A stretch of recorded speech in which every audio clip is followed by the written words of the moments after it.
السلام علیکم ورحمۃ اللہ، شہید سیالوی آپ سے مخاطب ہوں۔ یہ اسرائیل کے شہر تل ابیب کا منظر ہے اور یہ بچہ یہودی ہے جہاں اسلحہ چلانے کی ٹریننگ پر ہر سکول میں لازم قرار دی گئی ہے، اور اس کے ساتھ ہی یہ بچے کے لیے ٹریننگ لینا لازم اس لیے ہے کہ اسے بتایا جاتا ہے کہ تم نے بیت المقدس، مسجد الاقصی مسلمانوں سے صحیح اور حقیقی معنوں میں چھڑوانی ہے۔ اور ہمارے ہاں گھروں سے اسلحہ ہٹا کر دہشت گردی قرار دے دیا گیا، ہماری نسلوں کو برباد کرنے کے لیے ان کے ہاتھوں میں موبائل پکڑا دیا گیا، ان کی بیٹیوں کو نیم برہنہ حالت میں ٹک ٹاک پہ نچوایا گیا، اور بچوں کو کہا کہ جہاد کرنا ہے تو پب جی کھیلو۔ پھر یہ بات یاد رکھیں کہ ٹک ٹاک کے استعمال سے ہاں مثبت استعمال ہوتا ہے، لیکن اس کے استعمال سے بچہ مجاہد نہیں پیدا ہوتا۔ لہٰذا اپنی اولادوں کو اپنے اسلاف کے نقش قدم پر چلائیں، اور اسی میں امت کی بھلائی ہے۔ انہیں بتائیں نور الدین زنگی کون تھے، صلاح الدین ایوبی کون تھے، طارق بن زیاد کون تھے، محمد بن قاسم کون تھے، ٹیپو سلطان کون تھے، محمود غزنوی کون تھے۔ 17واں حملہ کیا سومناتھ کے بت پہ، اور دنیا کے سارے سونے ہیرے جواہرات بر صغیر کے اٹھا کے ہندو پنڈت قدموں میں رکھ گیا اور کہا کہ یہ لے لو، تم لوگ بھوکے منگتے ہو، تم لوگوں کے پاس کھانے کو کچھ نہیں ہے، تم لوگوں کے پاس پہننے کو کچھ نہیں ہے، فائنینشلی تم لوگ ویک ہو، یہ لو اور اس بت کو بخش دو۔ تو محمود غزنوی نے کہا کہ اگر میں آج سونے ہیرے جواہرات تسلیم کر لیتا ہوں اور اس بت کو بخش لیتا ہوں تو آنے والی نسلیں مجھے محمود بت فروش کے نام سے جانیں گی، بت چکن کے نام سے نہیں جانیں گی، اور میں چاہتا ہوں کہ آنے والی نسلیں مجھے محمود بت چکن کے نام سے جانیں۔ افسوس ہمارے بچوں کو سکھایا جا رہا ہے کہ اسلام امن کا درس دیتا ہے، اسلام امن کا پیام امن کے حالات میں دیتا ہے۔ بھائی جان، امن ہو تو اسلام امن کا درس دیتا ہے، لیکن یہ بتانا چاہیے کہ جب معاملہ مسجد الاقصی، بیت المقدس کی عزت کا ہو، کشمیری بہن کے سر کے دوپٹے کی عزت کا ہو، معصوم مظلوم مسلمانوں کی عزتوں کا ہو، تو اسلام تب غیرت کا درس دیتا ہے۔ اسلام از دا موسٹ پیسفل ریلیجن، لیکن اسلام اس کے ساتھ ساتھ یہ نہیں کہتا کہ ناموس رسالت اور ختم نبوت کا معاملہ ہو تو تم لوگ جو ہے وہ چوڑیاں پہن کے بیٹھ جاؤ۔ لہٰذا دوستان ذی وقار، کوشش کرو تمہارے بچے غیرت مند پیدا ہوں۔ یہ نسل ہم لوگ گوا چکے ہیں۔ میں لائق سے لائق کلاس روم میں گیا، بچوں سے پوچھا آپ میں سے کتنوں کا پتہ ہے کہ فلسطین ہمارا قبلہ اول ہے؟ افسوس کے ساتھ مجھے کہنا پڑتا ہے کہ ان 50 لائق بچوں میں سے 3 یا 4 کے ہاتھ کھڑے ہوتے ہیں، باقی سارے ایک دوسرے کی شکلیں دیکھ رہے ہوتے ہیں اور ہنس رہے ہوتے ہیں کہ پتہ نہیں یہ بندہ کیا سوال کر رہا ہے، عجیب سا سوال کر رہا ہے، قبلہ اول کا تو ہم نے کبھی نام ہی نہیں سنا۔ تو جب اس چیز کی امپورٹنس کا پتہ ہی نہیں ہوگا ہمارے بچوں کو، تو وہ کل کو محکموں میں، اداروں میں جب پہنچیں گے وہ کیوں اس کے لیے آنسو بہائیں گے؟ اللہ تعالیٰ دین اسلام اور وطن عزیز پاکستان کا حامی و ناصر ہو۔ پاکستان ہمیشہ زندہ باد۔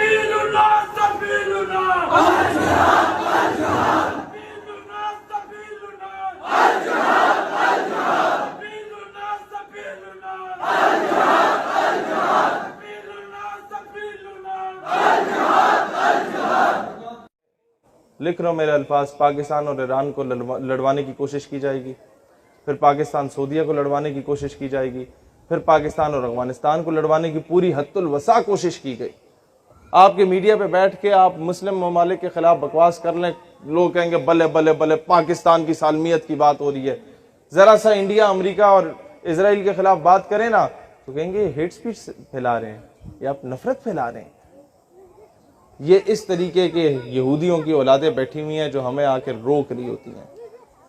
یہ جو گورے چلے گئے نا، یہ اپنے غلام ان کالوں کو چھوڑ گئے ہمارے اوپر۔ پاکستان کے کسی ادارے کی پالیسی سے اختلاف ہو سکتا ہے، کسی جرنیل سے اختلاف ہو سکتا ہے، کسی وزیر سے اختلاف ہو سکتا ہے، کسی گورنر سے اختلاف ہو سکتا ہے، کسی وزیر اعظم سے اختلاف ہو سکتا ہے، صدر مملکت سے اختلاف ہو سکتا ہے، وزیر اعلیٰ سے اختلاف ہو سکتا ہے، اس کا گریبان پکڑو، لیکن پاکستان دھرتی ماں ہے۔ پاکستان تو ہم سب کا ہے، اس کے لیے تو ہم سب کے باپ دادا نے قربانیاں دی، اس کے لیے تو آپ سب میں سے کسی نہ کسی کا چاچا ماما تایا فوج کا سپاہی ہوگا جو بیچارہ بارڈر پہ بیٹھا ہوا ہے نا؟ آپ سب کے خاندان میں کوئی نہ کوئی اس طرح کا فوجی ہوگا، کوئی پولیس والا ہوگا جو بیچارہ وہ کراچی کے یہ اتنی سخت گرمی میں لوگ بے ہوش ہو رہے ہوتے ہیں اور وہ چوک چوراہے پہ کھڑے ہو کے لوگوں کو راہ دکھا رہا ہوگا, لوگ اسے آ کے باتیں سناتے ہوں گے, وہ خاموشی سے سن لیتا ہوگا کہ چلو یار میں قوم کی خدمت کر رہا ہوں. ہم اسے تانے دیتے ہیں کہ تم 20,000 کے پیچھے یہ کر رہے ہو. بندہ پوچھے کہ الو کے پٹھو 20,000 کے پیچھے کون سے یاسین پہ جاتا ہے. لہٰذا جو جوان ہیں انہیں سینوں سے لگاؤ. کسی جرنیل کی پالیسی سے اختلاف ہے, نام لے کے بولو, پورے ادارے کو رگڑانا لگاؤ. کیونکہ اس سے یہی ہوتا ہے کہ جو وہ بیچارہ شہادتیں دے کے آ رہا ہوتا ہے اس کے زخموں پہ نمک چھڑکتا ہے. جرنیل کو کوئی فرق نہیں پڑتا, کوئی فرق نہیں پڑتا. اس نے وہی ریٹائرمنٹ کے باہر دفع ہو جانا ہے مشرف کی صورت میں, وہاں جا کے آرام سے زندگی گزارے گا. اس نے جو کیا, میں چیزوں میں نہیں جاؤں گا, پھر یہ فرشتے ناراض ہوتے ہیں. لیکن میں صرف اتنا بات کہنا چاہوں گا کہ پاکستان سے اگر مجھے محبت ہے تو اس وجہ سے نہیں ہے کہ یہ خطہ زمین ہے جہاں میں پلا بڑا, جہاں میں پیدا ہو گیا. نہیں, مجھے اس سے محبت ہے تو اس وجہ سے ہے کہ یہ وہ واحد ریاست ہے ریاست مدینہ کے بعد جو اسلام کے نام پہ حاصل کی گئی. لہٰذا ہم اختلاف حکومت سے ہوگا, حکومت کا گریبان پکڑیں گے اور اس کو اٹھا کے باہر پھینکیں گے, اور اپنے بچوں کی تربیت کر کے ان کو سیاست میں لائیں, اپنے بچوں کی تربیت کر کے انہیں بیوروکریٹ بنائیں, اپنے بچوں کی تربیت کر کے انہیں آرمی آفیسر بنائیں, انہیں انجینئر ڈاکٹر بنائیں, انہیں اچھا عالم بنائیں, انہیں مین سٹریم میں لائیں.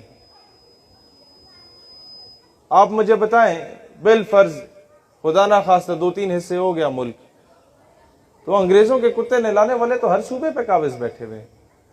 پھر کیا کریں گے؟ ضلعوں کو الگ کریں گے. میری بات سمجھ آ رہی ہے آپ لوگوں کو؟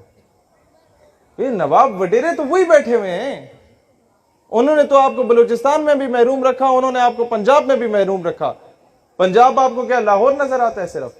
ساؤتھ پنجاب چلیں کسی دن میرے ساتھ, آپ بلوچستان کے ظلم بھول جائیں گے. وہاں کے جو جابر اور ظالم نواب وڈیرے اپنے عوام کے ساتھ وہ سلوک کرتے ہیں. انٹیریئر سندھ چلیں کبھی میرے ساتھ, وہاں کے جو یہ ظالم نواب وڈیرے حال کرتے ہیں نا وہاں کی معصوم عورتوں کے ساتھ, بیچاریوں کے ساتھ جو بھٹوں پہ کام کرتی ہیں, جو بیچاری وہاں وہ لوگوں کی گندموں کو کاٹنے کے لیے کام کر رہی ہوتی ہیں. آپ بھول جائیں گے کہ بلوچستان میں کیا ہو رہا ہے. ہر جگہ کی ایک اپنی طویل داستان ہے. لیکن مسئلہ صرف یہ ایک بات یاد رکھنا, کبھی بھی کوئی نواب وڈیرا آپ کو اپنا کمی نہیں بنائے گا جب تک آپ خود اس کے گٹوں میں نہیں بیٹھیں گے میں نے دانے دے دو, مجھے دانے دے دو جی, میری روزی روٹی لگ جائے. اپنی حق حلال کی 2 وقت کی روٹی کمائیں, نواب وڈیرے کی غلامی کو لات ماریں. ٹھیک ہے تھوڑی مشکل ہوگی, لیکن یہ ہے کہ کم از کم تمہاری بیٹیوں کی عزت بچی رہے گی. آج ڈاکٹر عافیہ کی والدہ نے ہمیں صرف ایک بات کی تھی کہ بیٹا مستقبل میں کسی مقام پہ پہنچے نا تو قرضہ نہیں لینا کبھی. تو مجھے فوراً سمجھ آ گئی کہ اگر میں کسی کو قرضہ دیتا ہوں تو میں ایکسپیکٹ کرتا ہوں کہ میرے بوٹ بھی پالش کرو, میری گاڑی پہ بھی کپڑا مارو, میں تمہیں لات ماروں, تمہاری جرت نہیں ہونی چاہیے بات کرنے کی. اسی طریقے سے جب امریکہ آپ کو قرضہ دیتا ہے تو وہ ریمنڈ ڈیوس کی صورت میں آپ کے بچوں کا بھی قتل کرتا ہے اور باعزت بری ہو جاتا ہے. وہ کرنل جوزف کی صورت میں آپ کے بچوں کو اپنی گاڑی کے نیچے کچل دیتا ہے اور باعزت باہر دفع ہو جاتا ہے. اور وہ عافیہ صدیقی کی صورت میں آپ کی بیٹی کو اٹھا کے بھی چلا جاتا ہے اور آپ کی جرت نہیں ہوتی بات کرنے کی. قرضہ اتنی بڑی گندی چیز ہے. ملکی سطح پہ قرضہ نہ لینا یہ ہم حکومت سے امپلیمنٹ کروائیں گے, لیکن یہ نوابوں وڈیروں کی غلامی سے نکلنا یہ آپ لوگوں پر ہے. اپنے M N A M P A انہیں کو ہماری گلی میں نلکا لگاؤ, اگر وہ آ کے لگا دیتا ہے اور کہتا ہے مجھے ووٹ دو تو اس سے صرف یہ بولو بھائی نلکا لگے نہ لگے ہمیں اس سے غرض نہیں ہے, گلی پکی ہو نہ ہو ہمیں اس سے غرض نہیں ہے. ہمیں اسٹامپ پیپر پہ لکھ کے دے دو کہ تم ڈاکٹر عافیہ صدیقی کو واپس لاؤ گے یا نہیں لاؤ گے. مجھے بتائیں نا قوم کی عزت جو ہے, میں آپ سے بہت سمپل سی مثال دیتا ہوں. ہمیں آ کے الو کے پٹھے بتاتے ہیں کہ جی ہم نے عافیہ صدیقی باہر دے دی تو ہم نے پیسے بھی تو بڑے لیے, پاکستان ترقی بھی تو کیا, ہم نے بڑے میگا پروجیکٹس کیے. بندہ آپ سے بولے جی اپنی بیٹی مجھے دے دو, میں اس کے ساتھ ظلم زیادتی کروں اور تمہیں میں 2 کروڑ دے دوں, تمہارے پاس تو 2000 بھی نہ ہو, اور آپ 2 کروڑ کا بڑا بنگلہ لے لیں, گاڑی لے لیں, سارا کچھ کر لیں, ایشی کریں, کلبز بارز میں جائیں, تو کیا دنیا آپ کو عزت دار شہری کہے گی؟ وہ کہیں گے بغیرت ہے, بیٹی کی دلالی کر رہا ہے. تو آج مجھے بتائیں نا پاکستان اگر ترقی کر بھی لے امریکہ سے ٹکے لے کے تو لوگ تو ہمیں یہی کہیں گے کہ بغیرت ہو گئے ہو, بیٹی کی دلالی کر رہے ہو عافیہ صدیقی کو بیچ کے. افسوس کی بات یہ ہے کہ آپ کے کراچی سے اس کو اٹھایا گیا ڈاکٹر عافیہ صدیقی کو، لیکن دکھ اس بات کا ہے کہ کراچی نے وہ رسپانس نہیں دیا۔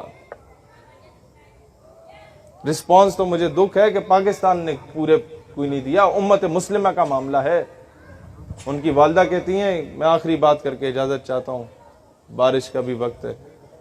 ان کی والدہ کہتی ہیں کہ عافیہ صدیقی کو رسول اللہ علیہ السلام کی زیارت نصیب ہوئی تو وہ رو پڑی، یا رسول اللہ کب تک میرا امتحان لیں گے، کب تک میرا امتحان ہوگا؟ انہوں نے کہا بچے تمہارا امتحان ہو گیا، تم تو پاس ہو۔ کہتے ہیں کیسے پاس ہوں، یہ تو مجھ پہ ظلم کر رہے ہیں، عدالتوں میں ننگا کر کے پیش کرتے ہیں اور کہتے ہیں کہ قرآن پاک کے اوپر چل کے آؤ امریکہ میں۔ کب تک امتحان ہوگا؟ کس کا امتحان ہو رہا ہے؟ اگر میرا امتحان میں پاس ہوں، رسول اللہ علیہ السلام نے فرمایا کہ امت کا امتحان ہے، یہ امت جاگے گی کہ نہیں جاگے گی؟